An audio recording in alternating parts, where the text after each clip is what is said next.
Welcome back to SwitchCorner. It's volume 5 of our Hidden Gems series. You're going to find this video here every single Tuesday, and the idea, it's simple. Let's talk about 5 games that you should absolutely check out, or at least, add them to your wish list in the hope of that next, future potential sale. With each today, it's basically those 5 mini reviews, so what you should expect, who would like it, and why I think it's worth a look. With that, I gotta say, I've got a few more recent releases in store for you today, so I'm excited to jump in. So hit subscribe if you love the Switch as much as we all do here, join our growing family, and let's get started. So first on today's list then we've got Panzer Paladin, and what a game this is. Annoyingly, I missed the opportunity to review this one for the channel, so I'm taking this video today as that opportunity. This one, it's a tough as nails 2D side-scrolling platformer that absolutely just reminds me of the greats like your, Mega Mans, and they just absolutely hit a home run here with delivering a nearly perfectly paced and challenging but fair experience. Here you'll be taking on the role of Flame, an android who is out in the Paladin, the mech suit you see, to track down all the diabolical weapon keepers.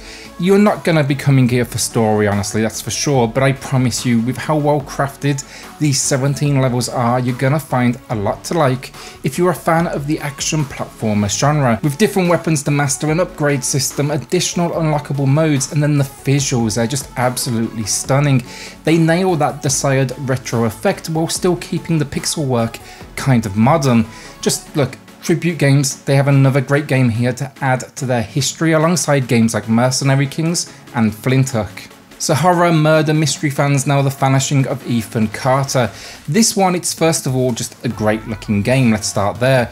And you'll also find a ton of comparison videos with this one online, putting the Switch build next to the PS4 and PC, and it's really quite close. Do not let the gameplay here though put you off. Yes, it for sure could be considered, walking simulator, but this is one of those with a horror and mystery driven focus that just elevates it well above what I'd consider basic. Here you'll be taking on the role of Paul Prospero, an occult-minded detective who receives a disturbing letter from a boy named Ethan.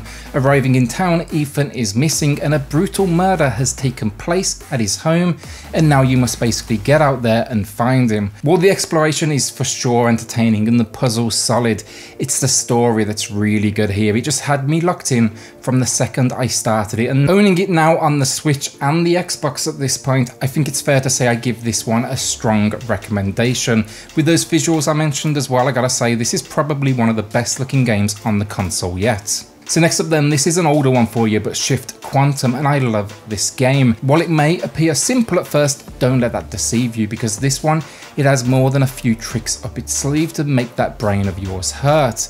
Shift Quantum is at its core though a simple in idea puzzle game that basically escalates really quickly over its 117 level runtime.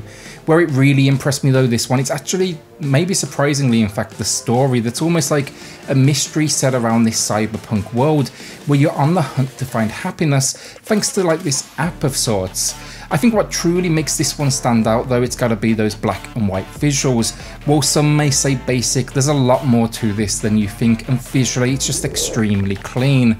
To round out this package then, 2 things. There's a level editor in here so you can not only build your own but share them online and just try out other people's creations. Then 2, the soundtrack composed between Simon, Felix and Folkcore X is absolutely stunning, and even if you don't buy this game, it's a case of I suggest you go and check it out on Spotify. It's available there and it's just incredible work. Last up with this one then, on the eShop there is a demo available, so if you want to try it out, head there first and kind of make your own mind up. If you are waiting for a sale on this one, you could be waiting a long time though, because at time of recording this hasn't been on sale in over a year and a half. Now I've said that, watch it go on sale tomorrow immediately. Anyway, look, our penultimate game of the week then, we've got Creature in the Well. This was a day one buy for myself, but I feel like it unfortunately kind of flew a little under the radar for many, and it honestly just deserves a lot more love. Here you're going to be taking on the role of the last Botsy unit, basically an AI warrior, and you'll be venturing deep into the mountains to restore power to like this mysterious ancient facility that's been powered down. Your mission though, explore dungeons and just basically get that power flowing again. To do this though, it is a little more unique than you probably expect. You're not just in these dungeons looking for a big old switch. Here you're playing pinball with a big old sword and sending orbs flying all over the shop. Somehow in this world, this generates electricity. As a demonstration of creativity goes, though, I love this game. At its core, it's kind of just that basic idea, you know, take two genres, blend them together, and kind of hope people out there see what mad genius of a scientist you are. But credit where credit is due, because I never would have thought dungeon exploration and pinball could work so flawlessly together. With elements then though of evolution, think like upgrades, think like new weapons, this one just gets a huge recommendation from me. Also, I gotta say, this game visually is stunning, bringing almost like a cel-shaded style to this isometric viewpoint. The only problem you may have with this one is, I've gotta say, relatively short, and it can be completed in like maybe 4 hours if you figure out the puzzles relatively quickly. Still though, look, it's cheap, it's incredible, and I can't name anything else out there just quite like it.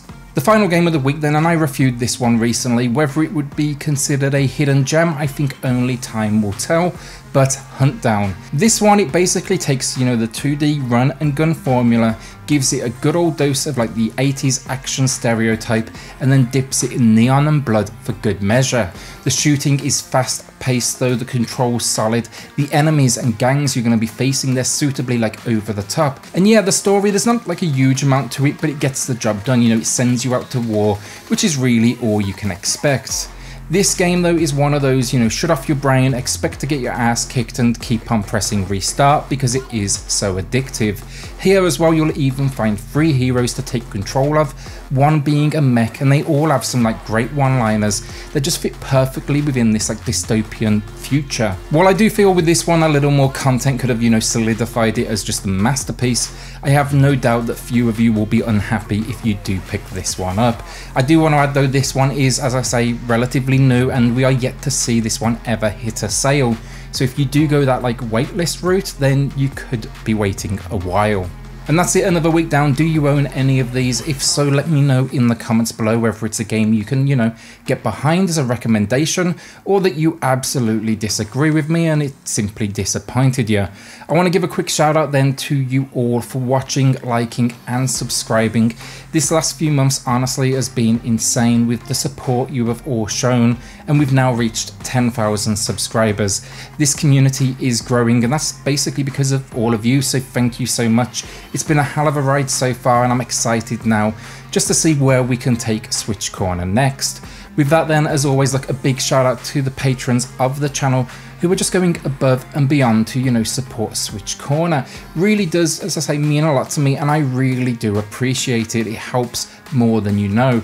If you do want to check that out for yourself, I have linked it in the video description below so you can take a look. Finally then, like to close out, if you're new here and you haven't hit that subscribe button already, consider it if you love the Switch as much as we all do here, and join our quickly growing family.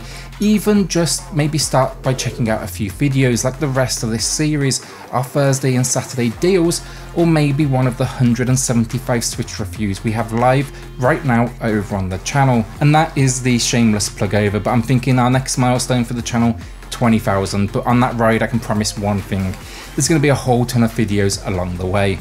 With that, I'll see you all on the next video. Thanks everyone.